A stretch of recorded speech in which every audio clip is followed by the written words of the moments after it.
नमस्ते दर्शक मित्रों।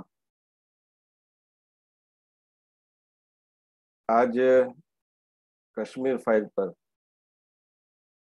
कश्मीर फाइल यानी कश्मीर पर मैं बात करना है अपनी आपके समक्ष प्रस्तुत हुआ हूँ। बहुत ही दर्द के साथ, बहुत ही दुख के साथ, बहुत ही पीड़ा के साथ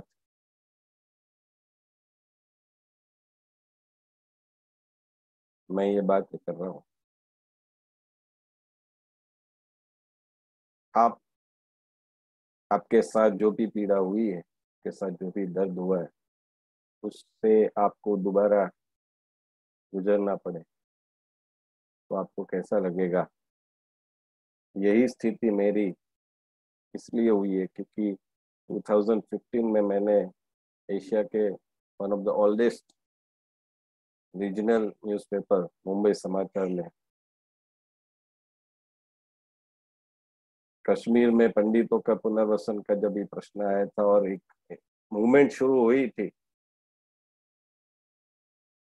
तभी वैसे तो मैं एक आर्टिकल ही लिखने वाला था, लेकिन जब ये आर्टिकल लिखने बैठा और रिसर्च किया, जैसे मेरी एक हैबिट है, तो रिसर्च में इतना मुझे मिला कि मुझे लगा कि इसके ऊपर सीरीज करनी चाहिए। और मैं मुंबई समाचार के एडिटर श्री नीलेश दवे और प्रफुल्ल शाह दोनों का आभारी हूँ कि उन्होंने मुझे ये अपॉर्चुनिटी दी।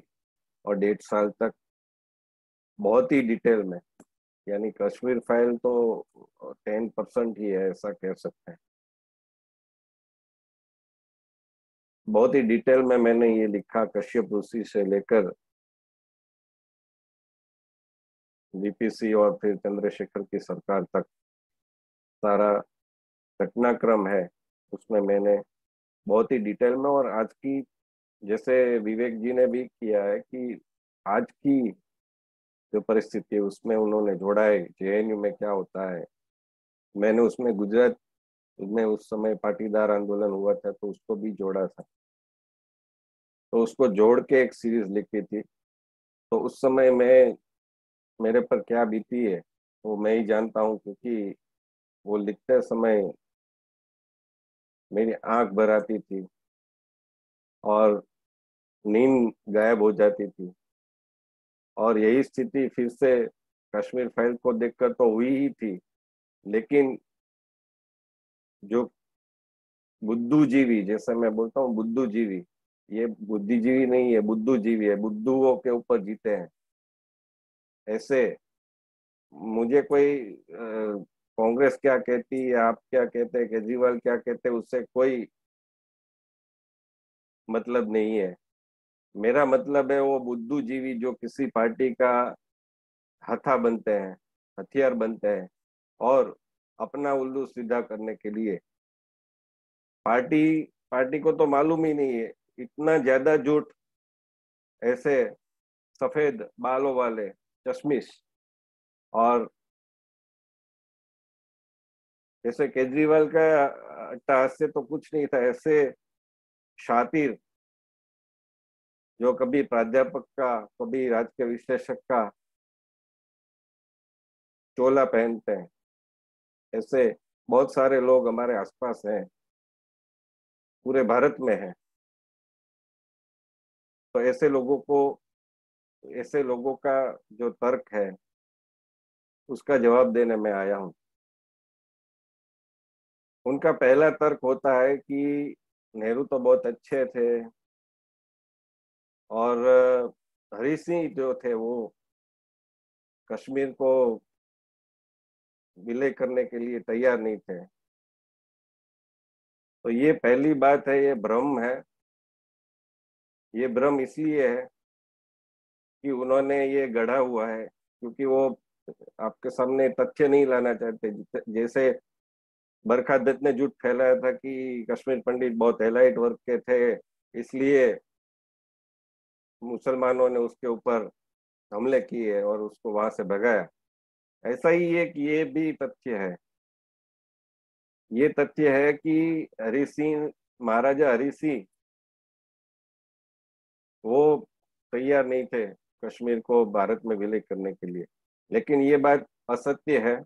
सत्य बात यह है कि हरी सिंह जानते थे कि नेहरू की मित्रता शेख अब्दुल्ला के साथ है।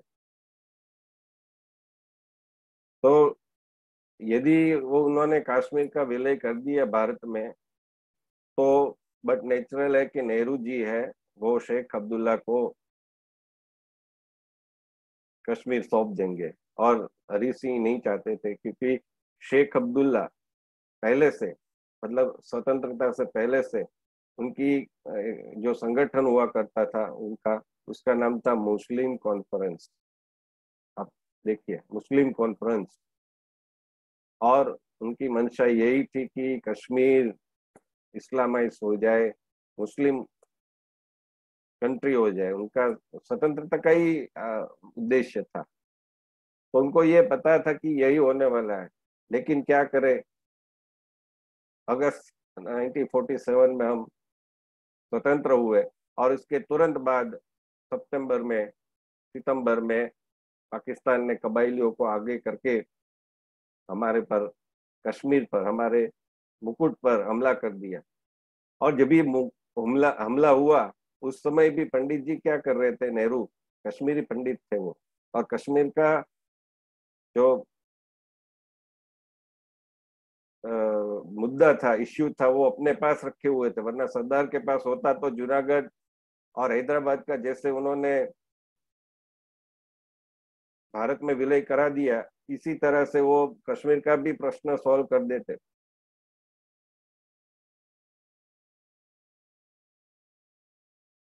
लेकिन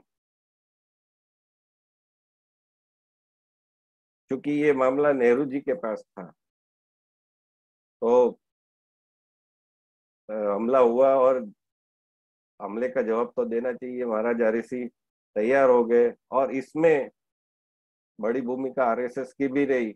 ये एक बुक में लिखा है।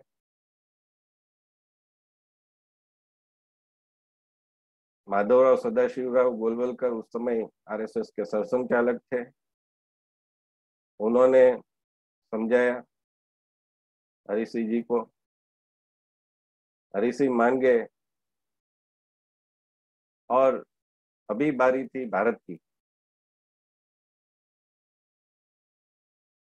भारत को चाहिए था कि फटाफट सेना भेजे, लेकिन उस समय कैबिनेट की मीटिंग हुई। और आप सोच सकते हैं कि ऐसी जो इमरजेंसी होती है, तो उसमें कुछ टाइम पास नहीं किया जाता है। लेकिन ये ऑन द रिकॉर्ड है, और मैं आपको चाहिए तो फिर बाद में सबके बुक रेफरेंस दूंगा।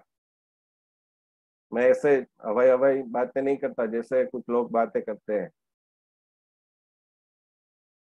तो उस समय कैबिनेट मीटिंग, साम मानेकशॉ मीटिंग में हाजिर, सेनापति, मतलब सेना अधिकारी थे वो। और नेहरू जी वो अंतरराष्ट्रीय बातें कर रहे थे, रशिया, अफ्रीका, इंटरनेशनल पॉलिटिक्स। और सब लोग व्याकुल होकर उनकी प्रतीक्षा कर रहे थे कि कभी वो आदेश दे और कभी हमारी सेना कुछ करे, क्योंकि हमको, हमारी सेना को बाय एयर जाना था। आखिर में सरदार पटेल ने हस्तक्षेप किया, और सरदार पटेल ने साम मानेकशॉ की तरफ देखा और कहा कि आपको क्या चाहिए, आप क्यों रुके हुए हैं? साम मानेकशॉ का, हमको आदेश चाहिए। सरदार पटेल ने तुरंत कहा कि अब आपको आदेश मिल गया। और फिर नेहरू जी की तरफ देखा, क्यों, आदेश मिल गया ना, आदेश है ना। और नेहरू जी क्या बोलते हैं? और आदेश देना पड़ा। और फिर वहां पर जो रनवे की स्थिति खराब थी, तो रातों रात रनवे तैयार करने के लिए भी आरएसएस के स्वयंसेवक, उन्होंने ये पूरा रनवे तैयार किया। और इसी तरह हमारी सेना है, वो पाकिस्तान को एक के बाद एक पीछे धकेलती जा रही थी। और मामला ये था कि पूरे का पूरा कश्मीर हम बचा लेने वाले थे। लेकिन अचानक नेहरू जी ने युद्ध विराम की घोषणा कर दी और रेडियो पर चले गए और यूएन में जाने की बात कह दी। सरदार पटेल भी बहुत ही दुखी हो गए कि ये क्या कर दिया नेहरू जी, क्यों यूएन में जाने की बात की। चाहिए था तो सेना को आगे कुछ करने के लिए अभी सेना कर ही सकती थी, पूरे का पूरा कश्मीर आ जाता, लेकिन बीच में ही ऐसा क्यों निर्णय किया, किसके इशारे पर? और इशारा इशारा नहीं था तो भी इसके पीछे क्या मंशा थी? आप 1990 की बात कर रहे हैं कि वीपीसी की सरकार थी, बीजेपी समर्थित सरकार थी, तो बात की बात है। यदि कश्मीर ही पूरा का पूरा अपने पास होता तो ये कहाँ नौबत आने वाली थी? यूके में से ही सब ट्रेनिंग होकर आते थे ना टेररिस्ट। तो ये कोई बात नहीं कर रहा है कि कश्मीर को अपने आधा क्यों जाने दिया पाकिस्तान के पास, और इसके बाद गलती ये की कि आपने प्लेबिसाइट यानी जनमत संग्रह की घोषणा क्यों कर दी। ये प्लेबिसाइट ही आगे जाके हमने किया नहीं, वो अच्छी बात है, वो थैंक्स टू नेहरू जी और बाकी की सभी सरकारें, वो अच्छी बात है। हम ये भी कहेंगे कि नेहरू जी के सब पीछे सब सरकारों ने ये किया, अच्छी बात है कि फिर वो ये नहीं होने दिया। लेकिन प्लेबिसाइड की आपको प्रॉमिस करने की क्या आवश्यकता थी? कि यही कारण है कि प्लेबिसाइड के कारण ही बार बार कश्मीर में 2014 तक ये बातें होती रही कि कश्मीर में सरकार, यानी कि जो दिल्ली सरकार है, यानी कि केंद्र सरकार हमारी दृष्टि से, वो उन्होंने वचन दिया यूएन में जाने का, यूएन में गए हैं यूएन के मामले में। अभी आप 2019 का अधीर रंजन चौधरी, कांग्रेस के लीडर ऑफ ऑपोजिशन, उनका बयान देख लीजिए कि ये तो यूएन का मामला है, आप 370 कैसे हटा सकते हैं? यानी आप अभी भी वो नेहरू जी की बातें ही करते हैं।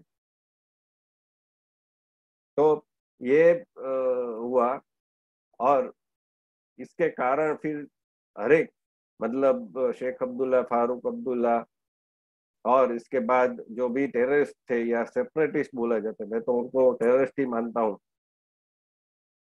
तो ये सब प्लेबिसाइड की बात करते रहते। ये नेहरू जी की बहुत बड़ी गलती थी। इसके बाद शेख अब्दुल्ला, उनको वजीर आजम बना दिया। वजीर आजम क्या? वजीर आजम उर्दू में उसको कहते हैं जैसे प्रधानमंत्री हम हिंदी में कहते हैं। आजकल क्या हो रहा है कि हिंदी में भी, हिंदी मीडिया में भी सियासत, दहशतगर्द, जहन, हुजूम, ऐसे बहुत सारे उर्दू वर्ड चल पड़े। और उर्दू वर्ड में कोई परेशानी नहीं है, लेकिन परेशानी तब होती है जब बाद में ये कहा जाता है कि आपके महाभारत में मातुश्री, पितुश्री, ये सब वर्ड तो अब्बा जान और अम्मी जान के उर्दू शब्द से आए हैं। ऐसा स्क्रोल वेबसाइट पर एक आर्टिकल था। डॉक्टर राही मासूम रजा ने जो संवाद लिखे थे वो इसके पर से आए हैं। और ये संवाद डॉक्टर राही मासूम रजा ने अपने आप से नहीं लिखे, वो पंडित नरेंद्र शर्मा के मार्गदर्शन में लिखे, और वो बात डॉक्टर राही मासूम रजा ने खुद स्वयं स्वीकार की है। तो और ये उर्दू की बात इसलिए मैं कर रहा हूँ कि कश्मीर फाइल में जो भाषा सुम्बली करके जो एक्ट्रेस है जिसने शारदा पंडित का किरदार निभाया है, उसके पिताजी जो सही में कश्मीर पंडित है, उनको वो साहित्यकार है,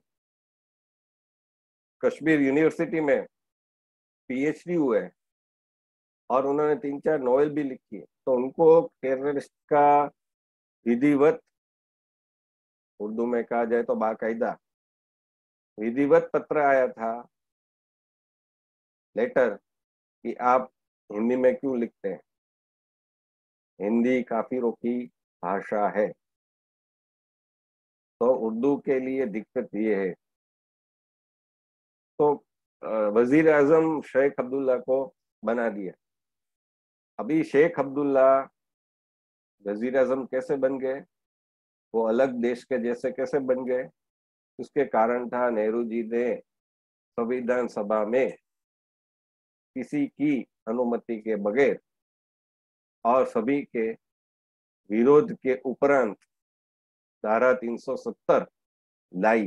गोपाल स्वामी अयंगर जो कि बिना पोर्टफोलियो मंत्री थे, सभी के सभी इसके विरुद्ध में थे। और बाबा साहेब आम्बेडकर जिसकी दुहाई कांग्रेस अक्सर देती है, जैसे संविधान की दुहाई कांग्रेस अक्सर बीजेपी वालों को देती है कि आप संविधान खतरे में है, लोकतंत्र खतरे में है।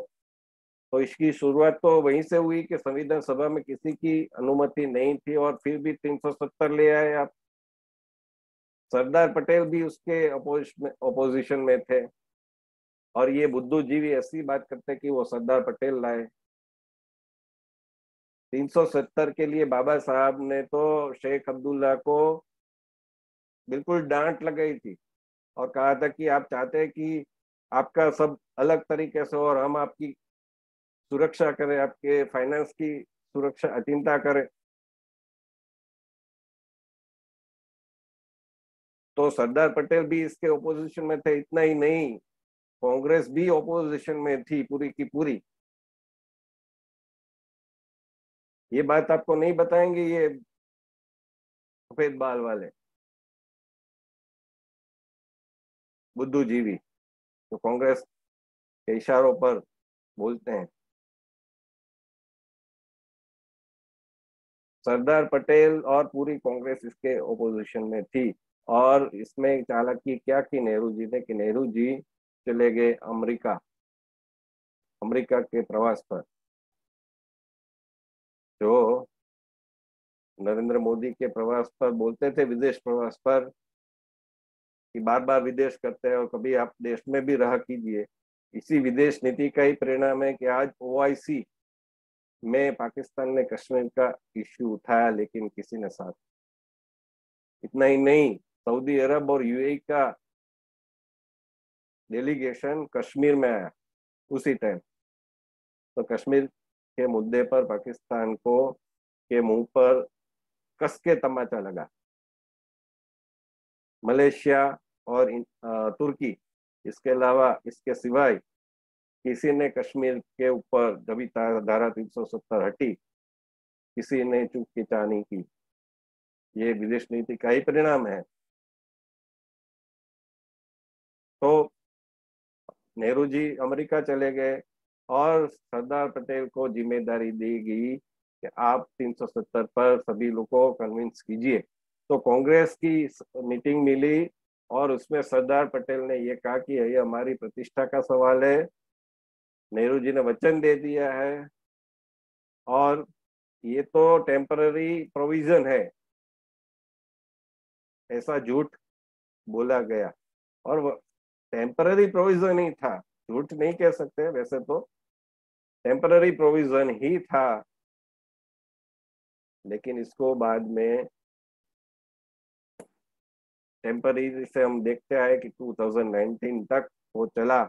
और ऐसे चला कि महबूबा मुफ्ती हो या फारूक अब्दुल्ला हो, ये निवेदन देते रहे कि यदि इसको हाथ लगाया तो तिरंगे को उठाने वाला एक भी कंधा नहीं मिलेगा। गुलाम नबी आजाद ने क्या बोला था? कश्मीर में खून की नदियां बहेंगी। दिग्विजय सिंह ने वो कुछ ऑडियो डिस्कशन था उसमें बोला था कि 370 को हम वापस ले आएंगे। अभी भी कांग्रेस की यही मंशा है, यदि चुनाव में चुन के आते हैं तो वो 370 वापस ले आएंगे। और न केवल ये निवेदिता मेनन जो फिल्म में दिखाया गया राधिका मेनन के पात्र के द्वारा कि इंटरनेट बंद है कश्मीर में या फिर उनके ऊपर अत्याचार हो रहा है। अत्याचार सिर्फ इंटरनेट बंद होने से हो गया आपका? कश्मीर में जो हिंदुओं पर हुआ वो अत्याचार तो उसकी बात ही कर नहीं सकते। इतना भयंकर अत्याचार हुआ जैसे विश्व में किसी के ऊपर अत्याचार अपने ही देश में नहीं हुआ है। और इसको सबने उसके ऊपर झूठ के ऊपर झूठ बोला। तो ये टेम्पररी प्रोविजन आपने परमानेंट बना दी। जैसे बोला था कि घिसते घिसते घिस जाएगी, क्या घिस गई। और ये शेख अब्दुल, ये एक ब्लंडर था कि 370 आपने दे दी, 35A दे दी, जिसके कारण न केवल ये शेख अब्दुल्ला जैसे लोगों को वजीर आजम बना दिया, किंतु इसके कारण दलितों को अन्याय हुआ।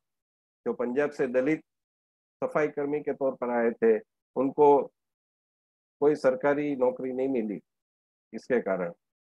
और इतना ही नहीं, कश्मीर मुस्लिम की बेटी, वो भी यदि उसके विवाह किसी कश्मीर के बाहरी व्यक्ति से हो जाए तो उसको भी अधिकार से वंचित किया जाता था। लेकिन यदि पाकिस्तान के किसी व्यक्ति से हो जाए तो उसको अधिकार मिल जाता। ऐसी, ये तो किसी को मालूम ही नहीं था। बीजेपी को भी शायद मालूम नहीं था, क्योंकि वो भी कश्मीर के ऊपर बात करते थे। लेकिन ये सब मुद्दे 2019 के आसपास आए, और thanks to Pushpendra Kulshreshtha, RN Singh, ये सब जो लोग, जनरल GD बख्शी, ये सब ने मुहिम चलाई। तो इसके कारण ये सब सामने आया कि ये सब दलितों को इतना अन्याय हुआ है, महिलाओं को इतना अन्याय हुआ है। और कोई बाहरी आदमी है, वो वहां पर जमीन नहीं खरीद सकता, उसको कुछ वहां पर इंडस्ट्री नहीं कर सकता, कुछ भी हक नहीं मिल सकते।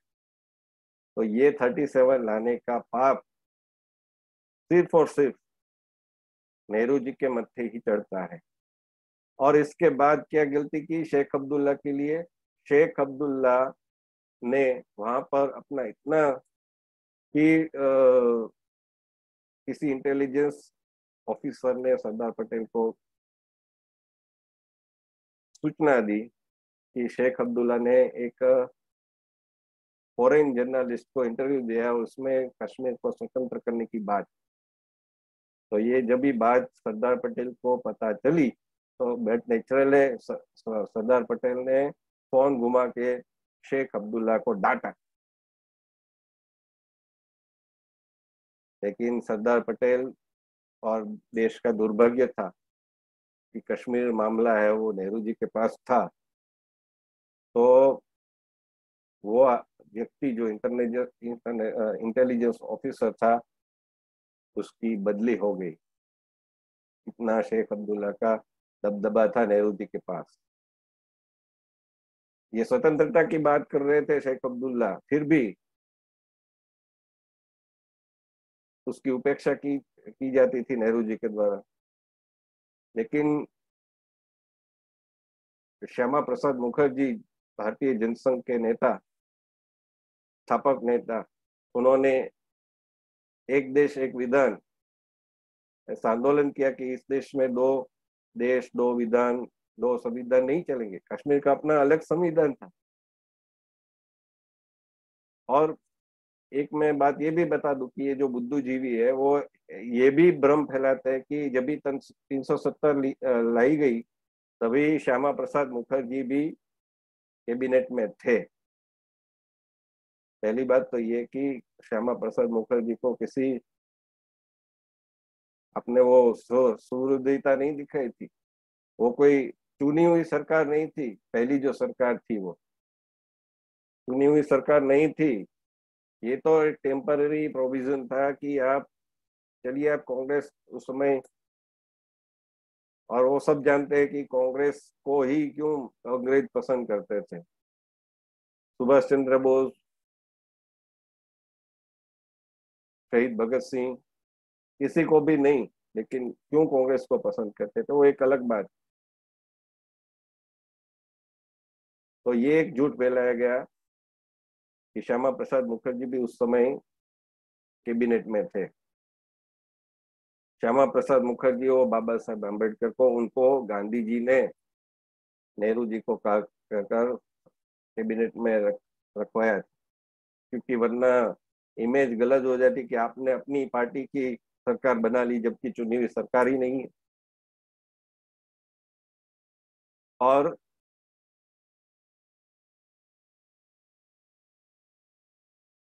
ये जो श्यामा प्रसाद मुखर्जी है, तो उन्होंने तो इस्तीफा दे दिया था, त्याग पत्र दे दिया था 8 अप्रैल 1950। यानी कि जो संविधान है वो क्रियान्वित हुआ जनवरी में, 26 फरवरी 1950, उसके तुरंत 2 महीने के बाद। और उस समय उनका जो विरोध का कारण एक ये भी था कि नेहरू और लियाकत अली के बीच में जो समझौता हुआ था, वो समझौता बिल्कुल बराबर नहीं था। तो श्यामा प्रसाद मुखर्जी त्याग पत्र क्यों देते? वो तो सरकार में रह के मलाई नहीं खाते जैसे औरों ने खाई। मलाई का मेरा मतलब है सत्ता, सत्ता का एक अपना सुख होता है, वही इसी तरह। और बाद में तो भ्रष्टाचार के जो घोटाले है वो बाद में आने ही लगे थे, जीप कौभांड हो, LIC का हो, जो भी है। तो वो सत्ता में रहकर वो कर सकते हैं, लेकिन उन्होंने रास्ता कंटका किरण मार्गम, कांटो भरा रास्ता चुना। उन्होंने आंदोलन करने का निर्णय किया और इसी आंदोलन के कारण उनको जेल में बंद किया गया श्रीनगर में, और उनकी रहस्यमय डेथ हो गई। उसके अगले दिन तक श्यामा प्रसाद मुखर्जी, डॉक्टर श्यामा प्रसाद मुखर्जी, ये जो बुद्धिजीवी है ना, वो फारूक अब्दुल्ला के लिए तो आगे डॉक्टर लगाते हैं, मनमोहन सिंह तो डॉक्टर मनमोहन सिंह, लेकिन कभी श्यामा प्रसाद मुखर्जी के लिए डॉक्टर नहीं लगाते हैं। तो उनकी रहस्यमयी मृत्यु हो गई। और इसके बाद पूरे देश में ये आंदोलन तो चला गया था। तो अभी शेख अब्दुल्ला की भी जो करतूतें थी वो भी सबको मालूम पड़ने लगी थी। तो जो रोष था, उसको रोष को थोड़ा ठंडा करने के लिए नेहरू जी ने शेख अब्दुल्ला को कश्मीर कॉन्स्पिरेसी केस उसमें जेल में डाल दिए।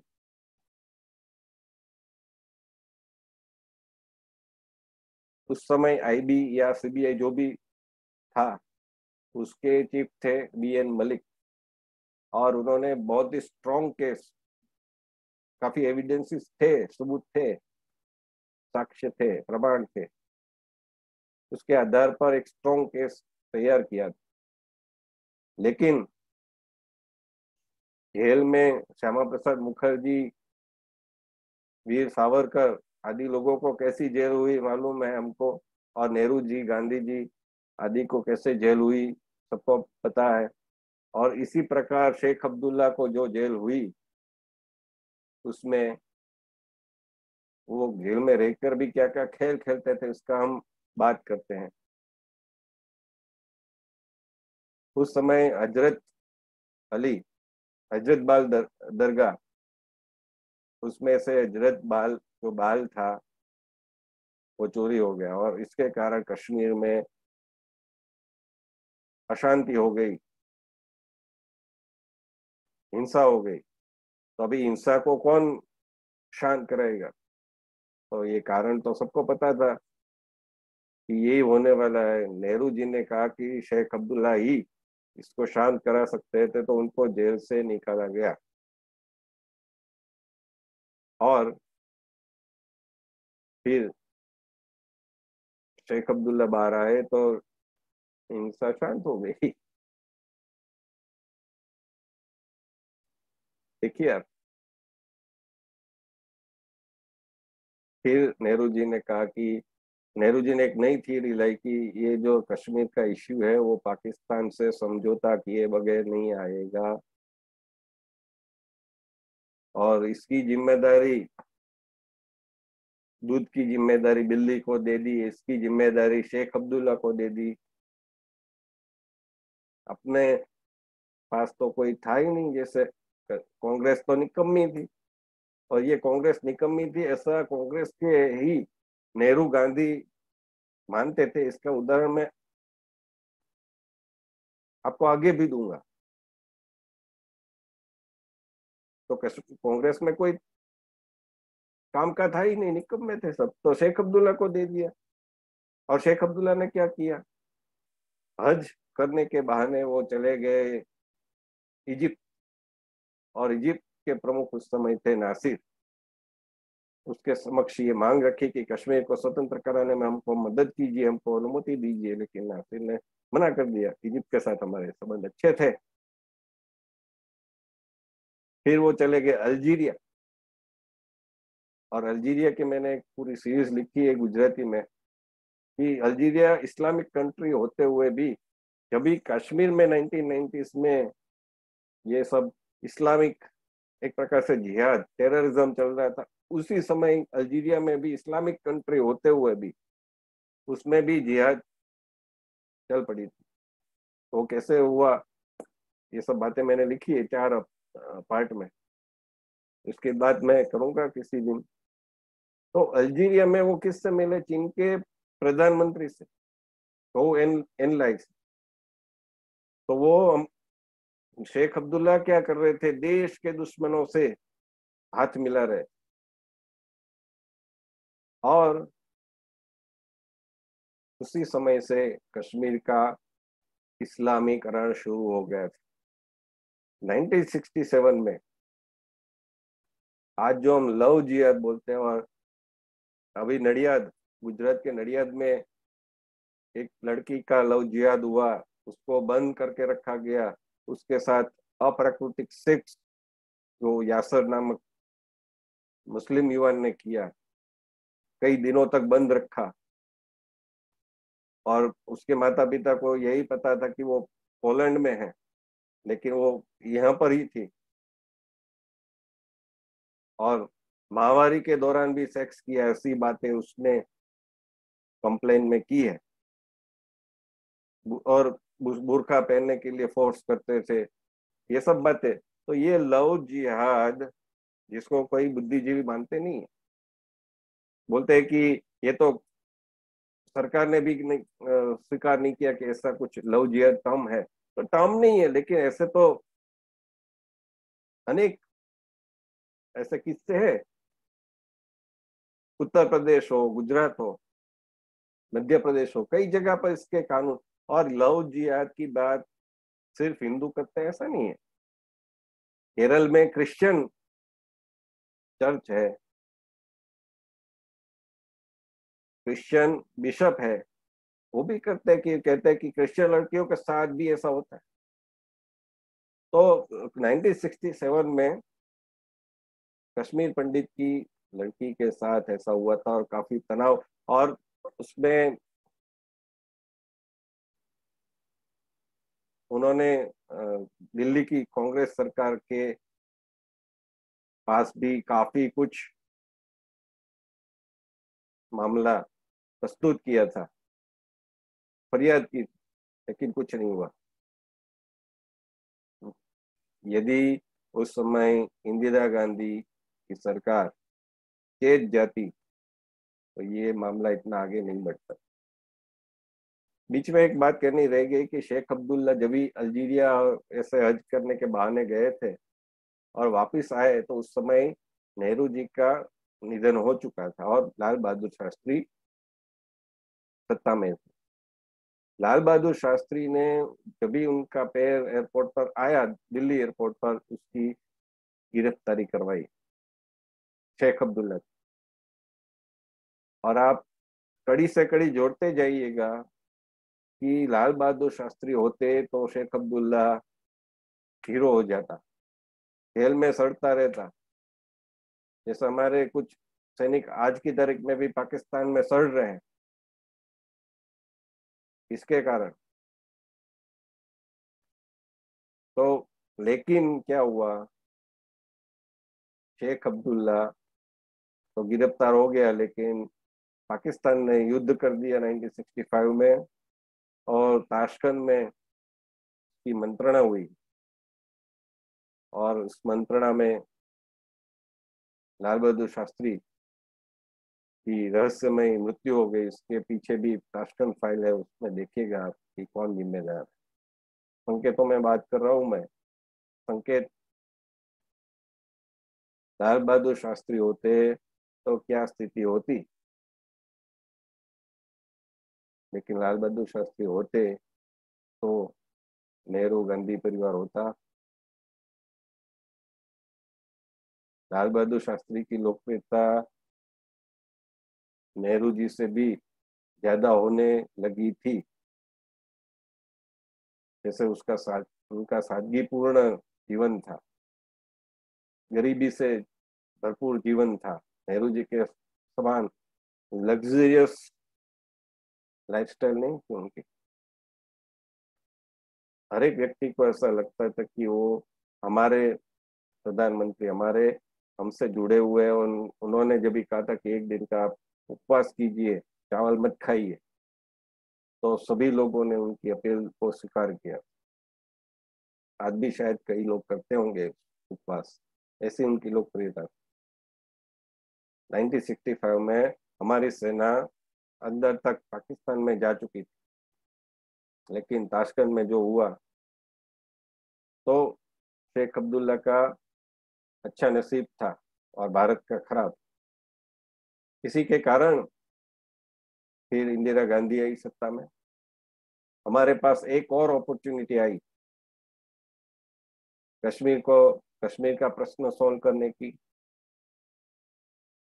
वो अपॉर्चुनिटी ऐसी थी कि 1971 में जब भी पूर्व पाकिस्तान में पाकिस्तान की सेना का अत्याचार हो रहे थे, वहां पर भी मुस्लिम महिलाओं के ऊपर बलात्कार हो रहे थे। भारतीय सेना के साथ पाकिस्तान की सेना का युद्ध हुआ और उस युद्ध में पाकिस्तान को मुंह की खानी पड़ी। कुछ ही दिनों में हमने वो युद्ध जीत लिया। भारतीय सेना ने अप्रतिम शौर्य दिखाया, लेकिन मंत्रणा में बातचीत में हम टेबल पर हार गए। उस समय था कि हम चाहते तो कश्मीर का प्रश्न कि भाई लाओ पियो के, हमने कुछ प्रदेश उनके जीत भी लिए थे। हमारे पास उनके 91,000 91,000 सैनिक भी थे। तो ऐसा क्या हुआ, आप बेनजीर भुट्टो की आत्मकथा डॉटर ऑफ ईस्ट पढ़िएगा, एंड तक कुछ नहीं हुआ। उसमें एक आपको मानसिकता भी पता चलेगी कि पाकिस्तान की मानसिकता कैसी है। उसमें एंड तक कुछ नहीं हुआ था और एक लास्ट चांस लेने वाले थे जुल्फिकार अली भुट्टो। और उसमें कॉर्ड, क्योंकि किसी को बताना नहीं था, प्रेस को भी नहीं, तो इसका कोड रखा गया। इस कोड से आपको पाकिस्तान की हल्की मानसिकता पता चलेगी कि यदि ये बातचीत सफल हुई तो ऐसा कहा जाएगा कि बेटा हुआ है, और यदि बातचीत सफल नहीं हुई तो ऐसा कहा जाएगा कि बेटी हुई है। यानी बेटी होना निष्फलता, बेटा होना सफल। ये सारी बातें हैं इसमें, डॉटर ऑफ ईस्ट। और क्या हुआ जुल्फिकार अली भुट्टो के साथ, इंदिरा जी इतनी उनको बोला जाता है कि she was the only man in the cabinet, और ये भी कहा जाता है कि शी वॉज आयरन लेडी। तो वो आयरन लेडी क्यों पिघल गई जुल्फिकार अली भुट्टो के सामने, क्यों उन्होंने जो जमीन थी वो लौटा दी। और डॉटर ऑफ ईस्ट में इसका वर्णन आता है, बेनजीर भुट्टो जब भी वो टीन एज में थी शायद, तो उन्होंने जुल्फिकार अली भुट्टो अपने पिताजी को पूछा जब भी वो एयरपोर्ट के लिए जा रहे थे कार में, कि आपने बहुत बड़ी गलती कर दी। हमारे 91,000 सैनिक है, 91,000, वो तो उनके पास रह गए। हम जाएंगे वापस पाकिस्तान में तो हमारी तो थुथु हो जाएगी, सब लोग हम पर थूकेंगे, हमारे जूतों के हार पहनाए जाएंगे। लेकिन जुल्फिकार अली भुट्टो बहुत ही शातिर तरीके से हंसते हैं और कहते हैं कि ये देखना कि हमने बहुत ही पाया है इसमें। कैसे? बोले कि जमीन तो हमने वापस ले ली, अभी जो 91,000 सैनिक है वो उनके लिए सरदर्द बन जाएंगे, मानव अधिकार का प्रश्न बन जाएंगे। और हमारी सरकारों की, सभी सरकारों की एक कमजोरी रही है, वीकनेस, कि मानव अधिकार का प्रश्न आता है तो वो अपनी छवि सुधारने के लिए उसमें हक्के बक्के हो जाते हैं, लेकिन वो नहीं देखते कि हमारे सैनिक कितने उस समय पाकिस्तान के पास रह गए, या पाकिस्तान और पाकिस्तान के टेररिस्ट उन्होंने क्या किया हमारे सैनिकों के मानव अधिकार, हमारे कश्मीर पंडितों के मानव अधिकार। अभी अभी तक की बात है, ये तो नरेंद्र मोदी ने एमनेस्टी जैसे संस्थाओं के सामने कड़े कदम लिए इसलिए, और दुनिया को बताया कि मानव अधिकार सैनिकों का भी होता है, मानव अधिकार निर्दोष नागरिकों का भी होता है, जिनकी जानें ये टेररिस्टों ने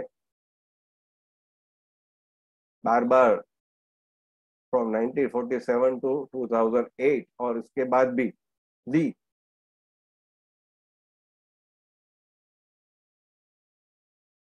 तो उनके जुल्फिकार बोलते हैं कि ये तो इनके लिए सरदर्द बन जाएगा, मानव अधिकार का प्रश्न हो जाएगा, और यही हुआ। हमने कश्मीर का प्रश्न हल करने की जो एक अपॉर्चुनिटी है वो भी गंवा दी, हमने जमीन भी लौटा दी, हमने शिमला समझौता कर लिया कि जो भी स्थिति है वो कायम रहेगी, हमने फिर 91,000 सैनिक भी गंवा दिए।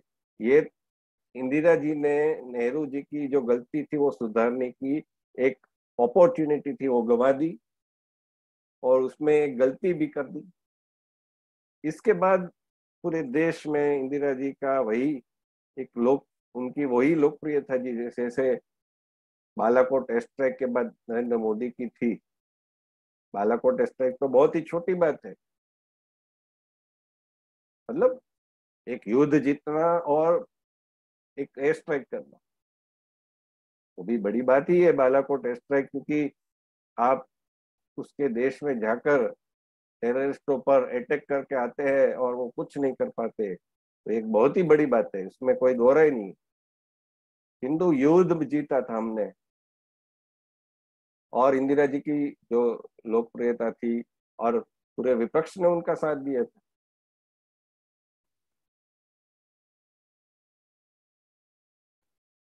तो उस समय एक हमारे पास पूरी पूरी अपॉर्चुनिटी थी कश्मीर का प्रश्न सॉल्व करने की। अपने पाकिस्तान के साथ नहीं किया, चलो मानते हैं, लेकिन ऐसी क्या मजबूरी थी कि आपने शेख अब्दुल्ला के साथ समझौता किया?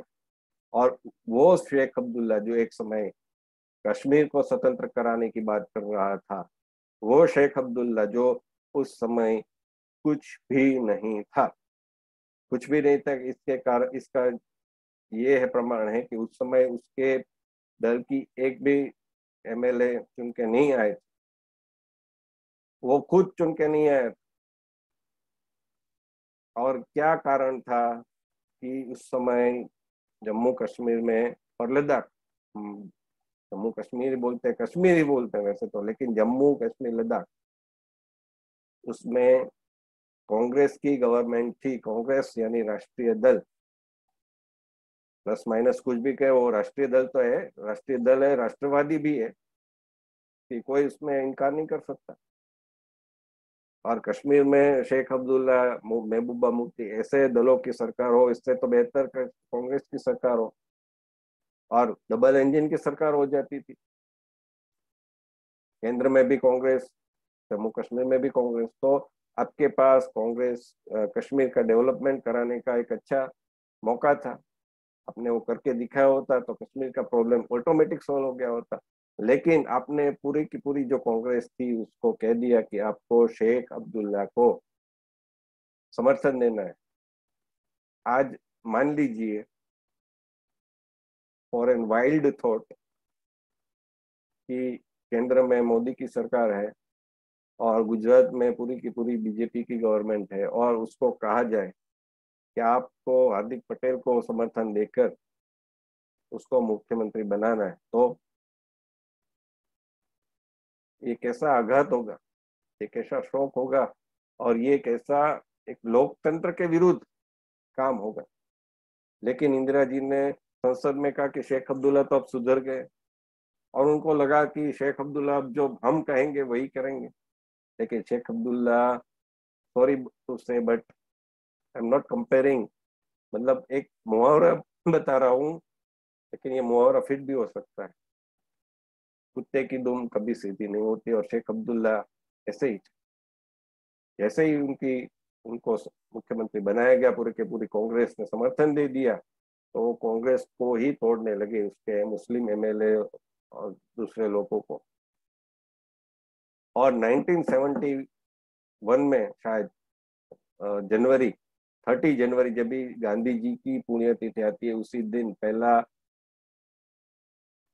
हाईजैक हुआ एयरलाइंस का, इंडियन एयरलाइंस के गंगा नाम का जो प्लेन था उसका हाईजैक हुआ था। कश्मीर के 2 लोगों ने किया था। तो उसी समय से टेररिस्ट एक्टिविटीज, टेररिस्ट अटैक शुरू हो गए थे। क्यों? उस समय सर्वे के सर्वा, मतलब बोलते हैं कंप्लीट पूरे देश में कांग्रेस की सरकारें थी, 1-2 राज्य को छोड़ के। आपके पास इतना बहुमत था, आपके पास सभी राज्य में सरकार थी। जम्मू कश्मीर में कांग्रेस की सरकार थी, आपने क्यों धारा 370 नहीं हटाई? और उस समय टेररिस्ट अटैक ये हुआ, गंगा हाईजेक हुआ, तो उसको क्यों, उसको संज्ञान नहीं लेते हुए, उसके पर आप अलर्ट नहीं हुए और आपने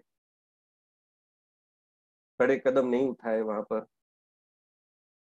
और फिर शेख अब्दुल्ला ने शुरू किया जम्मू कश्मीर का इस्लामाइजेशन।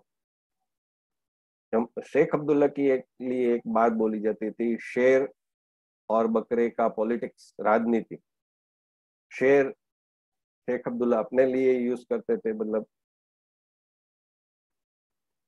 और बकरा यानी विरोधी जो भी दल होते थे उसके लिए, उसके कार्यकर्ता के। आज जो बंगाल में हो रहा है ना, ठीक उसी प्रकार ये कश्मीर में भी हो रहा था।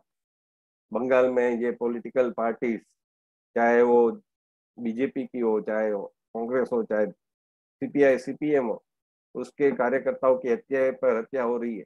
केरल में भी यही हो रहा है। और आज की डेट में भी कहना पड़ेगा कि नरेंद्र मोदी भी गलती कर रहे हैं, इसके ऊपर कड़े एक्शन नहीं ले रहे। तो जो गलती उस समय इंदिरा गांधी ने की थी, अभी अधीर रंजन चौधरी कांग्रेस के नेता विपक्ष के लोकसभा में, वो भी कह रहे थे कि राष्ट्रपति का हस्तक्षेप शुरू आवश्यक है पश्चिम बंगाल में, लेकिन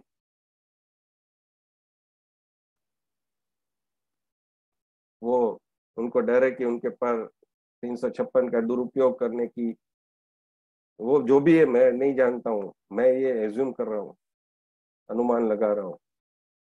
वो जितने कठोर है, तो क्यों इसमें, क्योंकि उनको शायद लगता है कि ममता बनर्जी उनकी टक्कर की एक, पश्चिम बंगाल में तो टक्कर की ही नेता, तो पूरा हो हल्ला हो जाएगा, विपक्ष एकत्र हो जाएगा। वो जो भी कारण है, उनके मन में जो भी कारण होगा, तो क्यों अपने दल की या फिर कांग्रेस, सीपीआई सीपीएम के कार्यकर्ताओं की हत्या?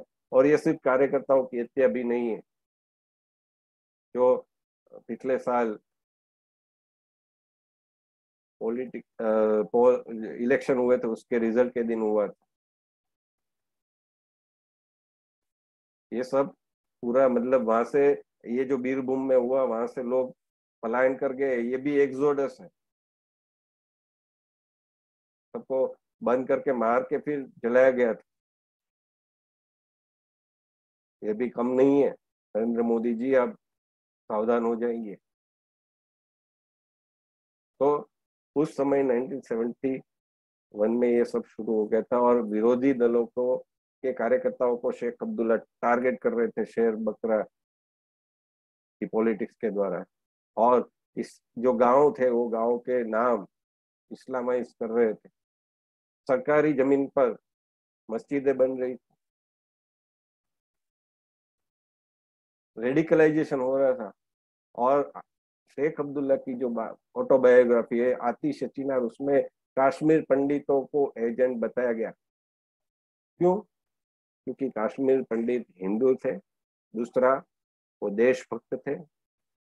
तो हो सकता है कि वो कश्मीर में जो गलत हो रहा है तो उसकी रिपोर्टिंग करते होंगे, और वो तो नौकरियों में भी थे। और आप देखिए कि 1990 89 90 में जो भी हत्या हुई, वो उसमें कश्मीर पंडित जो भी मतलब जज थे या फिर कोई टेलीकॉम में था, उनकी हत्या भी हुई। तो उनको चाहिए था कि वो जो मोटे पद पर बैठे, बड़े पद पर, उनको हटाया जाए। और हटा तो कैसे सकते हैं, सरकार में है तो उनकी हत्या हो जाए।